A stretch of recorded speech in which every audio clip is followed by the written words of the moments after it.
আমরা বলছিলাম যে নবী সাল্লাল্লাহু আলাইহি সাল্লাম তাদের সাথে একসাথে বসে খাবার খেতেন এবং আপনি যেটি অবতারণা করলেন যে নবী সাল্লাল্লাহু আলাইহি সাল্লাম পাত্রের যেই জায়গায় আসলে তারা মুখ রেখে খেতেন ঠিক ওই জায়গায় খেতেন এবং শুধু খাওয়া নয়, গোসলের ক্ষেত্রে আমাদের রাসূলুল্লাহ বলেছেন যে একই পাত্রের পানি, বালতি বা গামলাতে আমরা যেরকম পানি রাখি, কোনো পাত্রে পানি থাকতো, সেই সীমিত পানি থেকে আমি গোসল করতাম, আবার নবী সাল্লাল্লাহু আলাইহি ওয়াসাল্লাম সেখান থেকে গোসল করতেন এবং এই পানি নেওয়ার সময় তার হাতের সাথে আমার হাত স্পর্শ হতো। দেখুন, আজকাল আমাদের কাছে, আমি যে জায়গাটা ছিলাম, যে আজকাল আমাদের অনেকেই স্ত্রীকে ভালোবাসেন, ভালোবাসা দেখান, কিন্তু ভালোবাসার প্রদর্শন করতে গিয়ে করেন, আবার যখন মেজাজ গরম হয় তখন তার সাথে চরম খারাপ ব্যবহারও করেন। কিন্তু আমরা নবী সাল্লাল্লাহু আলাইহি সাল্লামের যে চিত্র তুলে ধরার চেষ্টা করছি, আমরা একটু যদি ফিরে যাই সেই 1450 বছর আগের চিত্রে, তখনকার সমাজে স্ত্রীদের সাথে মানুষের আচরণটা কেমন ছিল? রূঢ়, নির্মম। স্ত্রীদেরকে আদৌ মানুষ মনে করা হতো কিনা? মানে আমরা তো আমাদের এখনকার সমাজের সাথে যদি কম্পেয়ার করি, 1400 বছর পরের আমরা কম্পেয়ার করতেছি, 1400 বছর আগে যদি আমরা চলে যাই, সমাজ ব্যবস্থায় নারীদের অবস্থান কোথায় ছিল, কেমন ছিল, সেই সময়ের সাথে যদি আমরা তুলনা করি, তাহলে দেখব যে নবী করিম সাল্লাল্লাহু আলাইহি সাল্লাম যখন স্ত্রীদের মানুষই মনে করা হতো না, চতুষ্পদ প্রাণীর সাথে যেরকম আচরণ করা হতো, স্ত্রীদের সাথে সেরকম আচরণ করা হতো, শুধুমাত্র ঋতুবতী অবস্থায়, মাসিক অবস্থায় তাদেরকে, পশুদেরকে যেরকম গোয়ালে রাখা হয়, আলাদা ঘরে রেখে দেওয়া হতো, অর্থাৎ তাদের সাথে কেউ বসবাস করতো না, একেবারে মানবেতর অবস্থা, মানে মনুষ্য সমাজ থেকে তাদেরকে বিচ্ছিন্ন করে প্রাণীকুলের সাথে একত্রিত করা হতো এবং এক একজন 20টা, 30টা, 40টা বিয়ে করতো, কোনো দায় দায়িত্ব ছিল না। বিয়ে করলো, বিয়ে করে দায়িত্ব নিতে হবে, তার দায়িত্বের সাথে পরিচয় দিতে হবে, সম্মান করতে হবে, এসব নাই। বিয়ে করছে, আরেকটা করছে, এমনকি বিয়ের পর তালাকও দিত না যে আরেক জায়গায় তিনি বিয়ে করতে পারেন, সে সুযোগ তৈরি হবে, এরকমও না, একটা অসহনীয় অবস্থায় বন্দী করে রাখা হতো।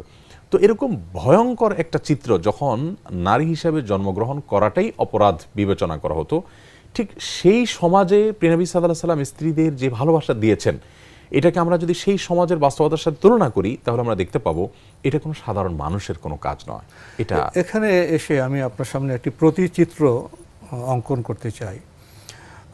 নবীজির প্রসঙ্গে যখন আমরা তার সিরাত নিয়ে, জীবন নিয়ে আলোচনা করি, এটা বোধহয় আমাদের সিলেবাসের কারণে হোক বা আমাদের সভ্যতার কারণে হোক, সেখানে যুদ্ধবিগ্রহ কথাটা বেশি এসে যায়। কিন্তু স্ত্রীদের সাথে যে বিনোদন করা, স্বাভাবিক মানবিক আচরণ করা, যে কথাগুলো ইউরোপের রেনেসাঁর পরে, শিল্প বিপ্লবের পরে, এটা আপনার প্রতীচ্যে ইউরোপে, পাশ্চাত্যে এগুলোর চর্চা বেশি হয়েছে এবং সেখান থেকে আমরা নারী অধিকার আমরা শিখছি, আমরা স্ত্রীদের অধিকার দেওয়ার কথা বলছি এবং আনন্দ বিনোদনের কথা বলছি।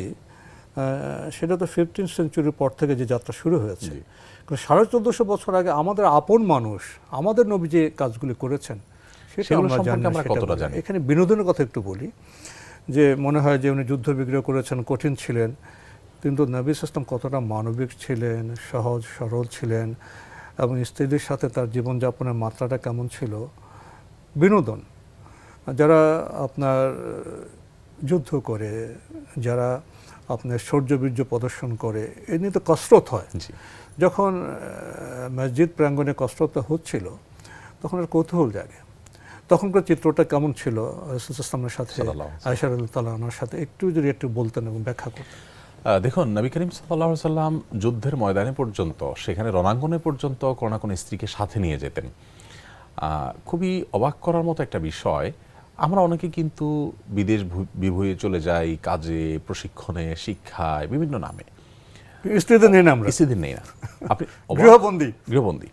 দেখুন, অবাক করা একটা বিষয় হলো, প্রিয় নবী সাল্লাল্লাহু আলাইহি ওয়াসাল্লামের মতো এত বড় যোদ্ধা এবং এত দায়িত্বপূর্ণ নেতৃত্ব দেওয়া মানুষ, সাধারণত যারা যুদ্ধ বিগ্রহে নেতৃত্ব দেন, আপনি যেমনটি বললেন যে মানুষ মনে করে যে তারা বোধহয় পরিবার পরিজনের সাথে কথা বলার সময় তাদের নেই, তারা বিচ্ছিন্ন। অথচ প্রিয় নবী সাল্লাল্লাহু আলাইহি ওয়াসাল্লাম দেখুন, একটি অভিযানেও তিনি একা কোনো ভ্রমণে বের হতেন না। এবং অবাক করা বিষয় হলো, তার জীবনে এতেকাফের 10 দিন ছাড়া কখনো স্ত্রীদের ছেড়ে তিনি একাকী থাকতেন না, থাকার কোনো রেকর্ড নেই। এমনকি এতেকাফের 10 দিনও কি করতেন, তিনি মসজিদ থেকে, যেহেতু যারা মসজিদে নববীতে গিয়েছেন, মদিনাতে দেখেছেন নবী সাল্লাল্লাহু আলাইহি ওয়াসাল্লামের যে বাসা, হুজরাত, আজকে যেটা তার কবর, এই জায়গা এবং তার মসজিদ পাশাপাশি ছিল, তিনি মসজিদ থেকে মাথাটা বের করে দিতেন, যেহেতু তিনি লম্বা চুল রাখতেন, মাথাটা বের করে দিলে উম্মুল মুমিনিন তিনি তার মাথা বাহির থেকে ধুয়ে দিতেন। দেখুন এটাই তো দাম্পত্য জীবন। দেখুন মানে ভালোবাসার কোন স্তরে পৌঁছলে এগুলো সম্ভব হয়। শুধু সেটাই নয়, একজন স্ত্রী একবার ইতিকাফে তার সাথে এসে কথা বললেন, কথা বলে আবার চলে গেলেন এবং তিনি সাহাবীদের বলে দিলেন আমার স্ত্রী অমুক। তো নবী সাল্লাল্লাহু আলাইহি সাল্লাম তার স্ত্রীদের ছেড়ে কখনো রণাঙ্গনেও যেতেন না এবং ব্যক্তিগত জীবনের প্রতিটি মুহূর্তে স্ত্রীদেরকে ভালোবাসা দিয়ে তাদেরকে সাথে রাখতেন। এবং আয়েশা রাদিয়াল্লাহু তাআলার সাথে এই যে দৌড় প্রতিযোগিতা, এই যে নৈশ ভ্রমণে বের হওয়া, এই যে প্রভাতে দৌড় প্রতিযোগিতা, আবার একসাথে খাওয়া এবং তার যে হাড়টা থেকে তিনি খেয়েছেন ঠিক একই জায়গায় মুখ রেখে খাওয়া, একই পাত্রের একই জায়গায় মুখ রেখে খাওয়া। আমরা মাঝে বলছিলাম যে আজকাল তো এমন বহু স্ত্রী পাওয়া যাবে, স্বামী পাওয়া যাবে যে স্ত্রীর কাছে স্বামী যদি পানি চান তো স্ত্রী হয়তো কোনো গ্লাসে পানি খেয়ে বলবেন রাখো গ্লাসটা ধুয়ে তোমাকে পানি দিচ্ছি। না গ্লাসে মার্ক থাকে, নাম থাকে যে, এবং এটা অপরাধ হিসেবে বিবেচিত হয় যে তোমার গ্লাসে আমাকে পানি দিলে। এই তো ভালোবাসা। আমরা আমাদের ভালোবাসার প্রকৃত রূপ কিন্তু এই সমস্ত ঘটনা থেকে ফুটে ওঠে। আর প্রিয় নবী সাল্লাল্লাহু আলাইহি ওয়াসাল্লামের ভালোবাসা কতটা রিয়েল ছিল, কতটা ভেতর থেকে ছিল এবং কতটা আপন করে নিয়েছেন স্ত্রীকে, যে স্ত্রী যেই জায়গায় মুখ রেখে পানি পান করেছেন ঠিক ওই জায়গাতে মুখ রেখে পানি পান করে তার প্রতি ভালোবাসা প্রদর্শন করছেন। যখন ইথিওপিয়ান সাহাবীরা, নিগ্রো সাহাবীরা তারা তাদের অঞ্চলের কোনো খেলা, হাডুডু বা এই টাইপের খেলা খেলছিলেন, আমার আয়েশা রাদিয়াল্লাহু তাআলা যেহেতু বয়স কম ছিল, কম বয়স্কা নারী হিসাবে খেলাধুলা বা বিনোদনের প্রতি তার এবং তারা কিছুটা অস্ত্র প্রদর্শন করছিল, কৌশল দেখাচ্ছিল, কসরত করছিল। তো নবী সাল্লাল্লাহু আলাইহি সাল্লামকে যখন আয়েশা রাদিয়াল্লাহু বললেন যে আমি এগুলো দেখতে চাই, তিনি নিয়ে গেলেন এবং নেওয়ার পর দেখুন ব্যক্তিত্ব লক্ষ্য করুন যে নবী সাল্লাল্লাহু আলাইহি সাল্লাম, বুখারীর হাদিস এটি, যে স্ত্রী আয়েশা রাদিয়াল্লাহু আনহাকে বললেন যে চিত্রটা কেমন ছিল, পেছনে বসো। রাসূল আকরাম সাল্লাল্লাহু আলাইহি ওয়াসাল্লাম বসলেন, আয়েশা রাদিয়াল্লাহু আনহাকে নিজের ঠিক পেছনে বসালেন, বসিয়ে বললেন তুমি আমার কাঁধে তোমার থুতনি দিয়ে বসো, তো গালে গাল লাগিয়ে তুমি গালে গাল দিয়ে বসো। উদ্দেশ্য হলো যে তাকে খুব নিজের কাছে রাখা, পাশাপাশি দূর থেকে কেউ যেন আয়েশা রাদিয়াল্লাহু আনহাকে দেখতে না পান, অর্থাৎ নিজের স্ত্রীকে অন্য পরিবেশটাকে পবিত্র রাখা সে চেষ্টা করলেন। এবং আয়েশা রাদিয়াল্লাহু আনহা পুরো সময় শেষে যখন বললেন যে আর দেখবো না চলেন, তখন নবী সাল্লাল্লাহু আলাইহি ওয়াসাল্লাম উঠে বাসায় গেলেন। ঠিক এই জায়গায় এসে থেমে গিয়ে আয়েশা রাদিয়াল্লাহু আনহা এই ঘটনা বর্ণনা করতে গিয়ে বিশ্বের সমস্ত পুরুষ এবং স্বামীদেরকে লক্ষ্য করে বলেছেন ফকদুরু কদরাল জারিয়াতি সিন্নি আল হারিসাতি আলাল লাহবি, তোমরা নবী সাল্লাল্লাহু আলাইহি ওয়াসাল্লামের প্রতি লক্ষ্য রাখো যে তিনি যতক্ষণ পর্যন্ত আমি না বলেছি যে আর দেখব না, ততক্ষণ তিনি বসেছিলেন। এখন প্রশ্ন হলো, নবী করিম সাল্লাল্লাহু আলাইহি ওয়াসাল্লামের যে মহান দায়িত্ব, তিনি বসে বসে কসরত দেখার বা কোনো বিনোদনমূলক অনুষ্ঠান অবলোকন করা, এগুলো দেখার মতো সুযোগ সময় তার থাকার কথা নয়, কিন্তু তিনি শুধু দেখেছেন তা নয়, নিজের স্ত্রীর দেখে বিরক্ত হয়ে যাওয়ার আগ পর্যন্ত তিনি বসেছিলেন, একবার বলেননি চলো এবার যাই। এখান থেকে আমরা কি পেলাম? আমরা বলি ভালোবাসার কথা, সম্মানের কথা, এখানে আমি অনেকগুলো বিষয় আপনার এখান থেকে আপনার আবিষ্কার করা যায়। প্রথমত স্ত্রীর বিনোদন যে আকাঙ্ক্ষা পূরণের ক্ষেত্রে সতর্কতা, পবিত্রতা রক্ষা করা।